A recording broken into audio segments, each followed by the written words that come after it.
I am surprised by the decision of the Indonesian Federation and JIJs. They refuse to play with us, even though we are a big team. They should be... Heboh pelatih Manchester United Ruben Amorim shock setelah tahu JIJs menolak bermain dengan tim Setan Merah. Tak cuma bikin Ruben Amorim kaget, pihak AFC hingga pelatih Kim Sang-sik juga kecewa berat. Tentu saja apalagi pihak AFC, pasalnya jika JIJs bermain di tim ASEAN All-Star, maka pihak AFC akan untung besar. Bagaimana tidak? Seorang JIJs adalah bintang dunia. Ia bermain di Serie A Italia.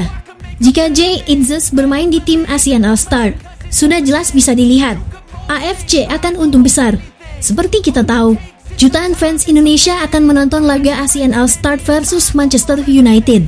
Hak siar akan naik tajam bahkan membludak.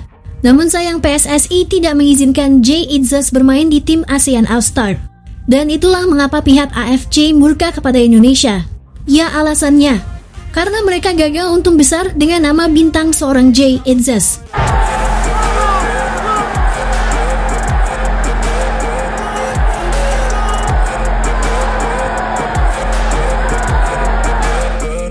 Ya, tim All-Star sendiri bakal melawan Manchester United pada tanggal 28 Mei mendatang. Tim papan bawah Liga Inggris yakni Manchester United akan menjalani pertandingan tur pramusim. Salah satunya dalam laga persahabatan melawan tim ASEAN All-Star. Nantinya laga itu akan dimainkan di Stadion Bukit Jalil, yaitu stadion markas timnas Malaysia. Saat ini persiapan telah dilakukan oleh tim ASEAN All-Star, di mana sebagai pelatih, Kim Sang-sik sudah memanggil beberapa nama untuk diandalkan. Tentunya nama-nama yang dipanggil adalah pemain-pemain yang berasal dari Asia Tenggara.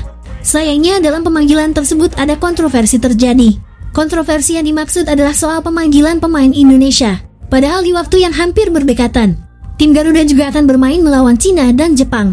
Situasi inilah yang akhirnya mendapatkan perhatian dari beberapa pihak, termasuk dari pandit sepak bola dan ketua AFF selaku penyelenggara. Beberapa waktu yang lalu kita pastinya mendengar berita soal keinginan pandit Malaysia yang ingin melihat JIJs menjadi kapten ASEAN All-Star dalam pertandingan persahabatan melawan Manchester United.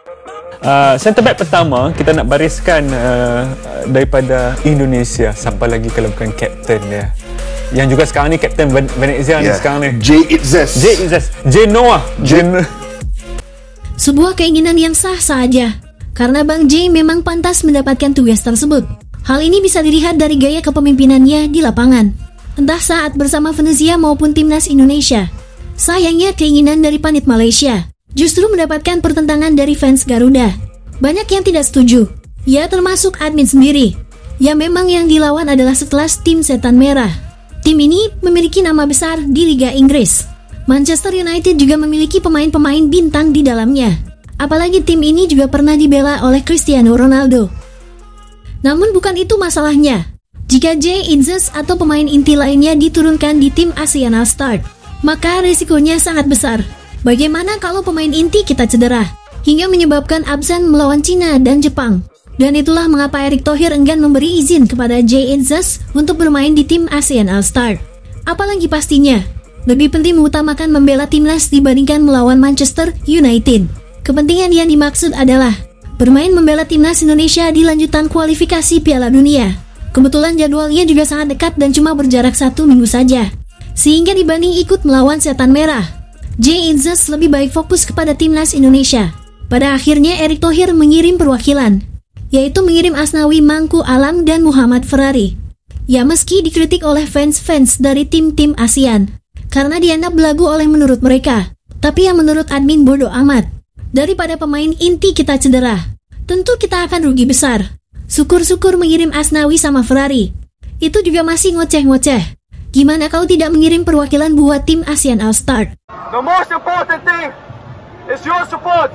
We play for you. We try to make you proud. Di balik itu harapan publik sepak bola di tanah air terhadap peluang timnas Indonesia. Apakah masih ada harapan buat lolos atau tidak? Tentu jawabannya masih ada. Namun mungkin harapan Indonesia hanya memperebutkan posisi 3 dan 4 saja. Jika ingin merebut posisi 2, tentu ini sangat sulit dan tentu kita harus sadar diri. Maka harapan satu-satunya memperebutkan posisi 3 dan 4 untuk melaju ke ronde keempat. Ada 2 laga tersisa yang kini tengah dipersiapkan untuk merealisasikan mimpi tampil di turnamen sepak bola bergengsi tersebut. Timnas Indonesia tengah berjuang keras di putaran ketiga kualifikasi Piala Dunia saat ini. Skuad Garuda membukukan 9 poin, atau tertinggal 1 angka dari Arab Saudi yang menduduki posisi ketiga. Syarat lolos ke babak keempat kualifikasi Piala Dunia zona Asia adalah menempati peringkat ketiga dan keempat di fase grup terakhir.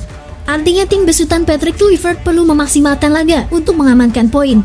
Setidaknya ada 4 poin yang wajib direbut Timnas Indonesia saat menghadapi Cina dan Jepang. Andai Timnas Indonesia lolos ke babak selanjutnya, ini merupakan catatan sejarah baru bagi sepak bola Indonesia. Namun tantangan yang lebih berat sudah menanti di babak keempat. Berdasarkan regulasi yang berlaku dari AFC, seluruh pertandingan di babak ini akan dilaksanakan di tempat netral. Keputusan ini tentu membawa konsekuensi tersendiri bagi Timnas Indonesia.